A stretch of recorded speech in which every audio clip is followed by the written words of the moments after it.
I've come to realize something over the last few years.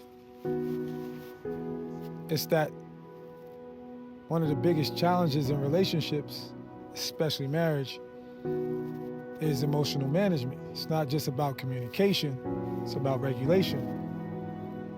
Learning how to pause, breathe, and remember, I'm still in love. Even when I'm frustrated, even when I'm triggered, even when I'm not heard.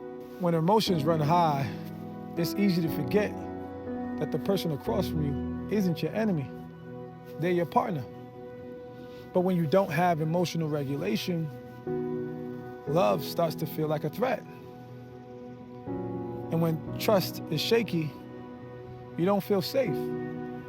You start scanning for evidence, reading tone, questioning intent, and always bracing for disappointment. You stop experiencing your relationship and you start investigating it. And love becomes surveillance. You become a detective in a place where you're called to be a defender. One of the greatest things me and my wife had to commit to and keep recommitting to is that we are not each other's enemy. Sounds basic, but in the heat of conflict, it's not always that obvious.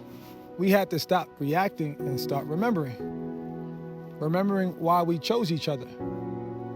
Remembering what God joined together and that the issue isn't bigger than our covenant. Proverbs 16:32 says, better a patient person than a warrior. One with self-control than one who takes the city. In a relationship, the real battle isn't about winning the argument. It's about winning peace. The fruits of the Spirit include gentleness, patience, and self-control. Not because they're soft traits, but because they sustain love under pressure. The enemy wants you to forget who you're fighting for and focus on who you're fighting with. But Ephesians 6:12 reminds us we wrestle not with flesh and blood. So when things get tense, remind yourself, I'm not at war with them. I'm at war for us. You know you can't build trust living in defense mode. So learn to regulate your heart so that love has room to breathe, because peace in a relationship doesn't start with a perfect partner.